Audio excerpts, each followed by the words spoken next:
جماعة في البداية كده كل اللي يشوف الفيديو ده يعمل له لايك ومشاركة عشان يوصل لولاد نطفة الباكستانيين اللي هتشوفوهم دلوقتي في الفيديو. تعالى يا ابن الأحباني اما أقول لك أنت والبت ميمو بنت نطفة الباكستانيين دول. تعالى. انه مصر اسوأ من الامارات الان اصبحت. ليش اقول لك اسوأ من الامارات؟ لان السكر فيها، العهر فيها، التديث فيها، زنا المحارم فيها، البلاوي كلها صارت فيها.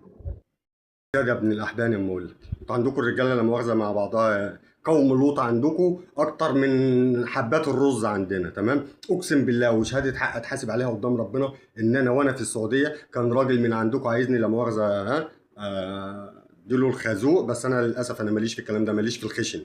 تمام؟ ودي شهاده اتحاسب عليها قدام ربنا انها حصلت معايا انا شخصيا، حصلت معايا انا شخصيا. فما تجيش تقول لي مش عارف زنا المحارم وزنا مش عارف ايه. ان كان بيتك من الازاز ما تحدفش الناس بالطوب. كمل وانا معاك.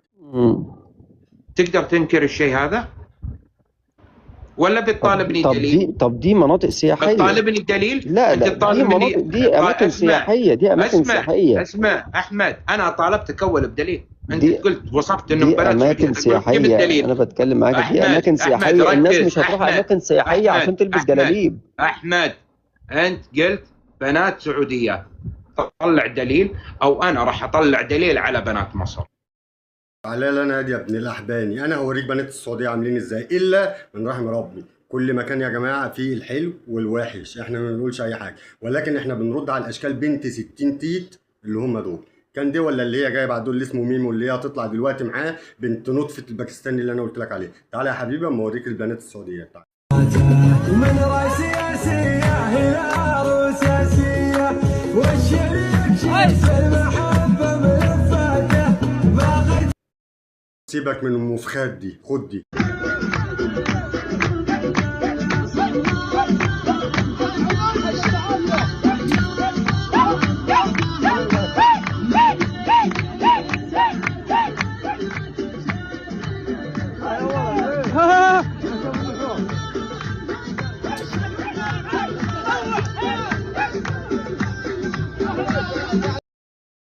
سيبك من الاتنين دول، خد دي.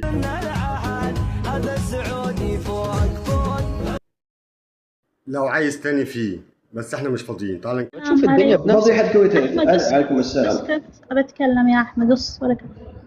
اولا انت يا حبيبي اكتب عندك بس يا بنت، انت بس يا بنت، انت وين اسكت يا بس. اسكت. من تتكلم سيدتك انت اسكت يا خادم. بص يا بنت يا ميمو يا بنت نطفة الباكستان، انت حظك ان انت كنت بتتكلمي معايا المحترم اللي اسمه احمد ده وما عرفش يرد عليك، ولكن انت ست من انت اخرك جزمه في رجلينا. لولا المصري اللي انت بتقول عليه ده ما كنتيش قعدت في حته نظيفه، ما كنتيش كلتي اكل نظيف، ما كنتيش اتعالجتي علاج نظيف، كل حاجه هنقول ايه ولا ايه ولا ايه من المصريين اللي هم عملوها معاكي. تمام؟ ولكن انت اخرك جزمه تتلبس في الرجل. انا معاكي وكملي الكلام. جوجل هو الواقع يا أحمد، ألا وهو أن مصر 80% منها أو 90% منها نسائها منحرفات للطريق المنحدرة، وهذا الواقع. الواقع ده انت جبته من سجلات امك ولا سجلات اختك؟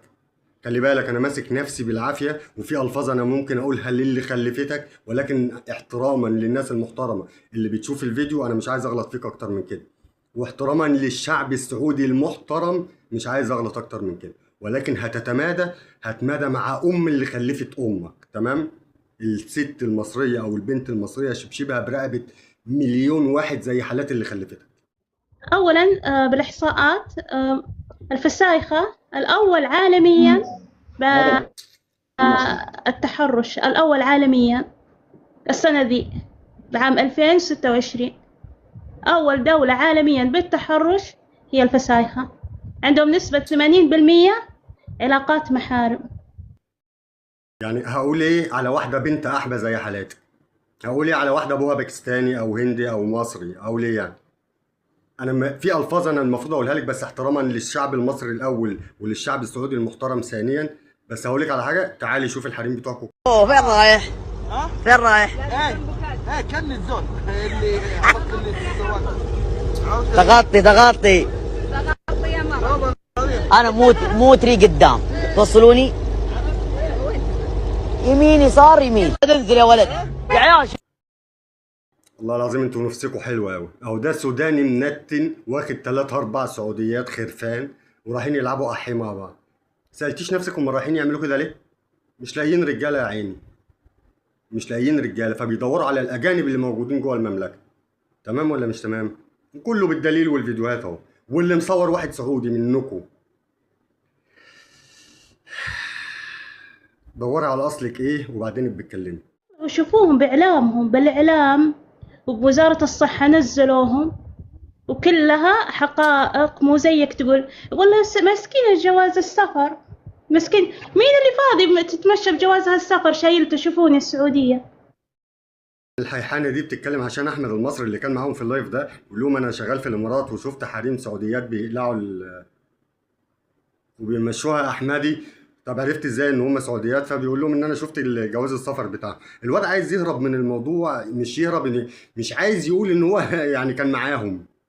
تمام، مش عايز يقول ان هو كان لا مؤاخذه راحوا له وانتوا عمالين تضغطوا عليه وتقولوا له طب عرفت منين؟ عملت فين؟ اخر ما زهق قال لكم كنا اصحاب، كانوا بيلعبوا احي مع بعض، وانتم مصممين برضو تعرفوا، احنا نقولها لكم كده، كانوا هم معايا بيلعبوا احي مع بعض.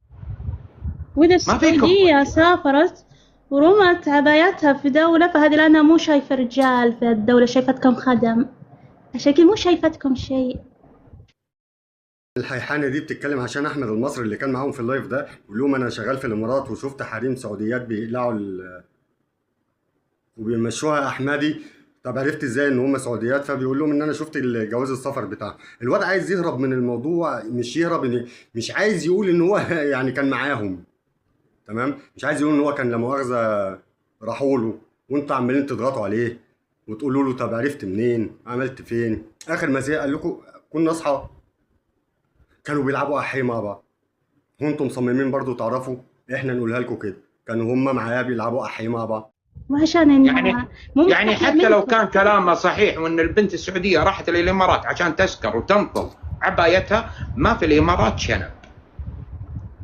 مش ما هي شايفتكم الثالثة في رجال. الامارات كل الرجال بجميع جنسياتهم هم مجرد نساء مثلها. بالضبط، مو شايفتكم رجال، لو شايفتكم رجال ما شالت عبايتها عنها، كان مثل ما هي في السعودية حاطة عبايتها، وترى في السعودية يمديها الوحدة ترمي عبايتها وتخلي عبايتها.